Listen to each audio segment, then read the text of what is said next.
Hi there and welcome back to my channel. My name is Aaron Day and today I'm going to be discussing a little bit about what is called carb phobia, or the fear of eating carbohydrates. So let's dig in. So what on earth is carb phobia? Like, why is that a term? How are we doing this in 2022? So basically, you might have had some success with keto and you might have gotten down to a really awesome body weight or health goals, or you've been able to reverse type 2 diabetes or whatever that has done for you. That is fantastic. That is really good. Maybe you've brought carbohydrates back in, but you were really, really scared to. That is carb phobia. What the community has effectively done is, I include myself in the influencers who have, effectively put this fear badge around carbohydrates, saying, as long as you eat low carb, you will be able to get to a good body weight or a great body composition. And in reality, that's kind of wrong. It's not good for someone like me to be saying that. And it kind of defies the whole purpose of nutrition, right? We want to do something that is consistent for you and something that is going to work for you long term, not just for the next 3 or 4 months, right? So putting fear around carbohydrates, what that effectively has done is it's maybe created some carbohydrate binges, or maybe you've felt like you've fallen off the keto wagon where you've gone back to eating carbs, right? And you've been really scared and you've been really upset, really disappointed with yourself. There is no reason for any of that, because at the end of the day, most foods break down into protein, carbs, and fats, right? We can just alter which way we want to be able to do that for ourselves so that it works for us and our environment and the people around us and our friends and our family and all those people, but also most importantly for your health goals and your health conditions as well. So that fear of carbohydrates, that's where that's come from, is that maybe you've had some success with keto, maybe you've really gotten some great results with it, and then you brought back carbohydrates and maybe you've gained weight, or maybe you've incurred some of those same patterns that you had before and you've associated that with carbohydrates. So that's carb phobia, but what do we do about it? Well, a lot of the times when you are talking about food addiction, or maybe you're talking about cravings or binges, or any of those types of psychological or mental capacity with food, you really have to understand that there are some foods that are addictive. There are some foods that are going to be triggers for you.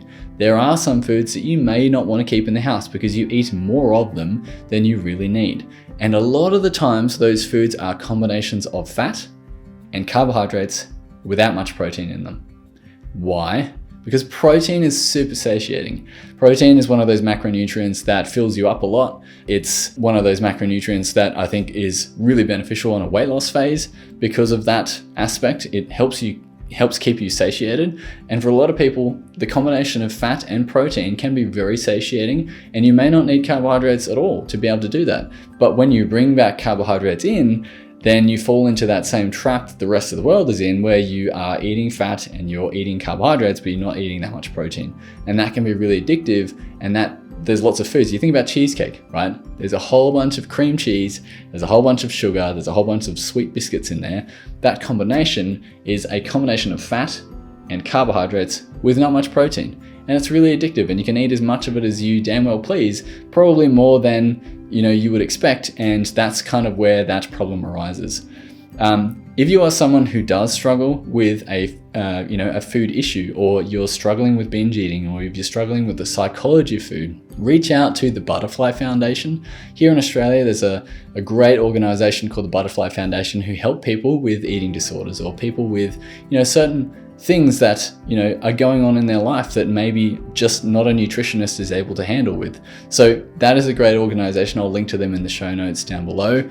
But I think a lot of it comes from the combination of carbohydrates and fats without much protein. So if you can shift your diet to eating more protein and less of those energy values, then you might be better off long term. Now, if you are someone who is looking to bring back carbohydrates in their life, you've had success with keto, you've done low carb, and you're looking to bring back a few more carbohydrates in your life, then you are going to be so much better off if you leave the processed carbohydrates behind and try and incorporate whole foods. Whole foods are always going to be better than processed carbohydrates, and you're going to be able to understand your own hunger signals and satiety cues much better with those foods than you are with something that is ultra processed. So instead of eating cheesecake, maybe add in some potato, maybe add in even some rice. Oh my God, maybe some bananas or some oranges, right? So those foods are always going to give you much better satiety because they have a lot of water and a lot of fiber. Those foods are going to be much better long-term than, and again, like you just want to be able to play the consistency route where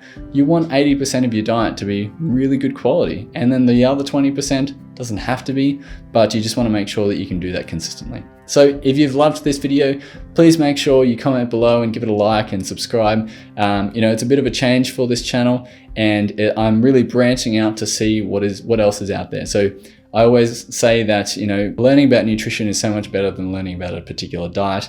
If you understand nutrition, then you are able to understand what this is going to be like for you moving forward. So until then, I'll be seeing you in the next video.